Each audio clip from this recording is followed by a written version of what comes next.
MP board class 9th के सभी विद्यार्थियों, आज के इस वीडियो के अंतर्गत मैं आपको साइंस का पेपर पूरा सॉल्यूशन के साथ समझाने वाला हूं। पूरा विथ सॉल्यूशन समझा दूंगा सारी चीज़ों को। ठीक है, एक एक चीज़ें मैं आपको बताने वाला हूं इस वीडियो के अंतर्गत। वो जो चीज़ें आने वाली 100% श्योर, 100% श्योर जो है मैं बताने वाला हूं आपके लिए, हमारे बच्चों के लिए। मैं हर पल खड़ा हूं और हर पल खड़ा रहूंगा। ये अंतिम पेपर है कुछ बच्चों के लिए और कुछ का आईटी का पेपर रहा हुआ है, तो मैं डरो मत, मैं आपके साथ खड़ा हूँ। आईटी का भी मिल जाएगा पर लेकिन जिन बच्चों का अंतिम पेपर है उनके लिए ऑल द बेस्ट बेटा। एक नई जनवरी आपकी जनवरी शुरू होगी, मतलब एक नया जीवन समझ सकते हैं 10th क्लास के लिए। तो सारी चीज़ें प्रोवाइड करवा दूंगा। 10th के लिए भी बिल्कुल अच्छे से तैयारी करेंगे। आप शुरुआत से हमारे साथ जुड़िएगा, ठीक है, ताकि आपको सारी चीज़ें, देखो पेपर वेपर तो उसकी जगह रहता रहता है, लेकिन आपको course syllabus A to Z solution वगैरह वगैरह सब कुछ मैं प्रोवाइड कराने वाला हूँ। पूरी तैयारी कर ली है। अलग अलग सब्जेक्ट के लिए अलग अलग टीचर आपको गाइडेंस देंगे। ठीक है, ये चैनल आपका चैनल है बच्चों। मैंने वास्तविकता आपके लिए मेहनत की है, तो 10th में आप हमारे साथ जरूर जुड़िएगा। पहली बार आप चैनल पे सब्सक्राइब जरूर करिए। तो चलिए यहाँ पर हाल फिलहाल अपन साइंस के पेपर को अच्छे से सॉल्व करते हैं। वेग का एसआई जो मात्रक है वो क्या रहेगा? देखिए, वेग का जो एसआई मात्रक है वो क्या है? तो वेग का एसआई मात्रक होता है मीटर प्रति सेकेंड, यानी आ राइट रहेगा, है ना। ठीक है, ऑक्सीजन का जो परमाणु द्रव्यमान होता है वो कितना होता है? देखिए, ऑक्सीजन का जो परमाणु द्रव्यमान होता है 32। ठीक है, परमाणु क्रमांक 16 है, याद रखना है, छोटी सी बात है, दमदार है। ठीक है, पदार्थ की वहां अवस्था जिसमें द्रव्य का आकार निश्चित नहीं होता, पदार्थ की वहां अवस्था जिसमें द्रव्य का आकार निश्चित नहीं होता परंतु आयतन निश्चित होता है, वो क्या कहलाता है? तो वो कहलाता है आपका द्रव। क्या कहलाता है? द्रव। ये द्रव्य नहीं है, द्रव है, द्रव। ठीक है, द्रव, याद रखना है। द्रव्य में तो दो तीनों चीज आ जाए, ठोस, द्रव, गैस। रासायनिक रूप से तैयार पादप पोषकों को कहा जाता है। जो रासायनिक रूप से तैयार पादप है उन पोषकों को क्या कहा जाता है? तो उन्हें कहते हैं फर्टिलाइजर, यानी उर्वरक। एम द्रव्यमान की वस्तु v वेग से गतिशील है। एम द्रव्यमान की वस्तु v वेग से गतिशील है, इसकी गतिज ऊर्जा होगी। तो इसकी गतिज ऊर्जा कितनी होगी? तो ठीक है, एम द्रव्यमान की वस्तु जो है v वेग से गतिशील है, तो इसकी गतिज ऊर्जा होगी तो 1/2 mv²। ठीक है, ये राइट रहेगा बी ऑप्शन।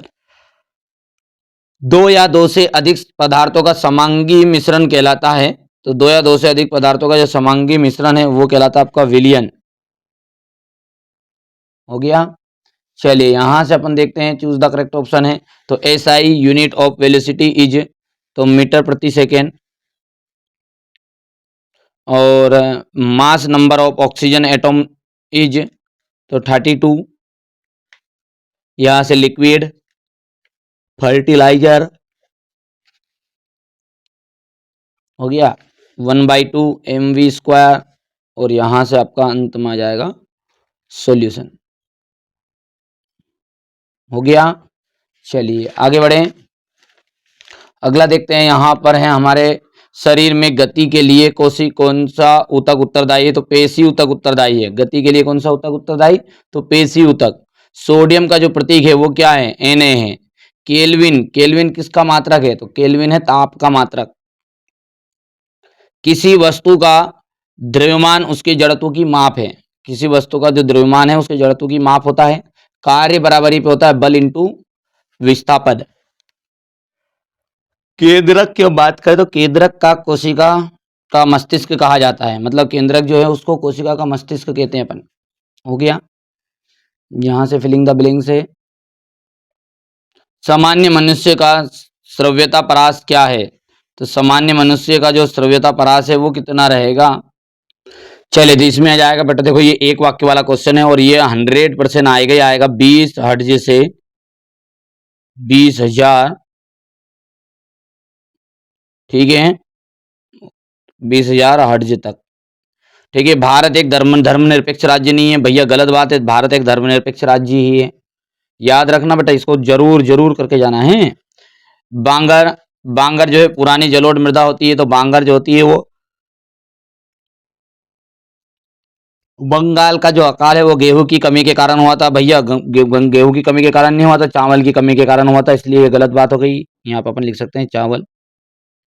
लू ग्रीष्म काल में चलने वाली गर्म पवन हवाएं हैं, तो लू जो है बिल्कुल सही बात है ये। रूस में छोटे किसानों को कुलक कहा जाता है, जो छोटे किसान हैं उन्हें कुलक कहते हैं क्या? बिल्कुल ये असत्य बात है। संपन्न और धनी परिवारों को कहा जाता है धनी परिवारों को। हो गया। चलिए यहाँ से अपन ट्रू फॉल्स की बात करें तो ये आपका रहेगा, यहाँ पर देख सकते हैं पहला जो है वो तो आपका 20 हर्ट्ज से टू 20,000 हर्ट्ज। सेकेंड वाला फॉल्स है, थर्ड वाला ट्रू है, फोर्थ वाला आपका फॉल्स है, फिफ्थ वाला ट्रू और सिक्स वाला फिर से फॉल्स रहेगा। हो गया। चलिए कुछ आगे बढ़ते हैं और अब देखते हैं सही जोड़ी। देखिए बल जो होता है ना, बल होता है ठीक है, बल का जो होगा वो होगा द्रव्यमान इंटू त्वरण, द्रव्यमान इंटू त्वरण।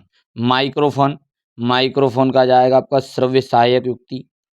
सोडियम, सोडियम का आपका रहने वाला है Na संकेत इसका होता है, ठीक है। सोडियम का जो संकेत होता है Na होता है, बट ये यहाँ पे Na है ये हैं, तो ये हो गया तीसरा आपका। गाय, गाय का आपका यहाँ पर रहेगा बोस इंडिकास। और अगला है आपका कार्य, कार्य हो जाएगा बल इंटू विस्थापन। लोहे पर जंग लगना, लोहे पे जो जंग लगना है आपका क्या है, एक रासायनिक परिवर्तन होगा। हो गया। चलिए यहाँ से अपन ऐसे कैसे इसको कर देते हैं, तो टू, ये फोर्थ आपका है, ये फोर्थ इन वाला हो गया आपका, ये फर्स्ट हो गया है, ये सिक्स हो गया और ये थर्ड हो गया है। हो गया। अब यहाँ पर अपन बात करते हैं अगला, तो देखते हैं इसको। चलिए यहाँ से अपन इंग्लिश मीडियम वाले और हिंदी मीडियम वाले बच्चों के लिए एक वाक्य में उत्तर है, देख सकते हैं। बढ़िया से आप कंप्लीट कर लेना है आपको, ये हो गया इतना।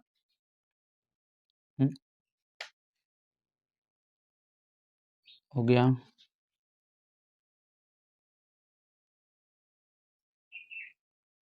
ये हो गया।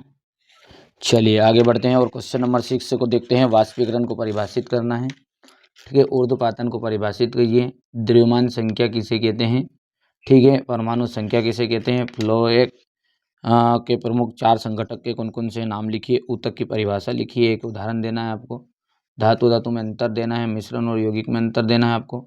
जब किसी छड़ी से एक कारपेट को पीटा जाता है तो आप आगे की ओर झुक जाते हैं, है ओ या तो कारपेट पे ज़्यादा आप आगे की ओर झुक जाते हैं, क्यों?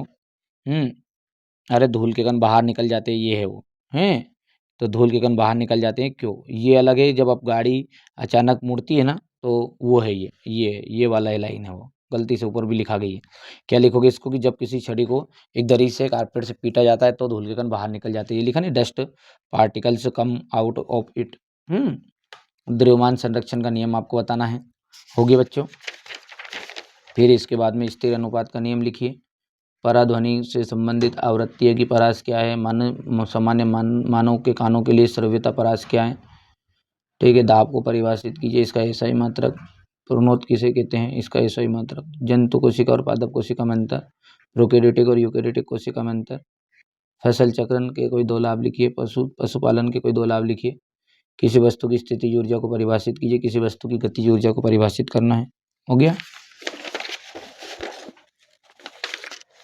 ठीक है, ये असमान गति को समझाइए।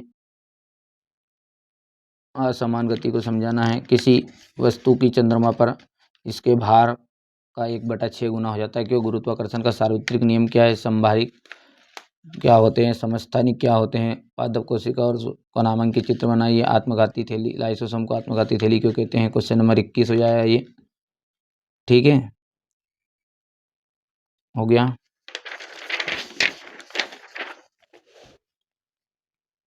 क्वेश्चन नंबर 21 का थोड़ा हो गया ये। क्वेश्चन नंबर 22,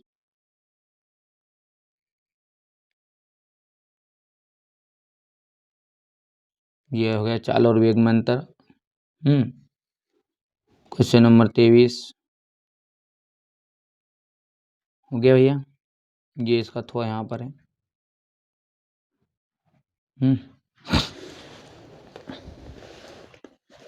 हो गया भैया पूरा। तो यहाँ से अपन देख सकते हैं कि ये क्वेश्चन नंबर आपका यहाँ पर साइंस के लिए मैंने पूरा पेपर आपको बता दिया बच्चों।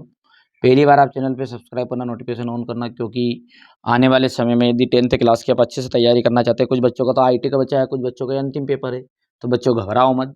मैंने पूरा हर पल आपका सहयोग किया है, विश्वास से बताइए आप, मैंने हर पल सहयोग किया है, यानी कि आपका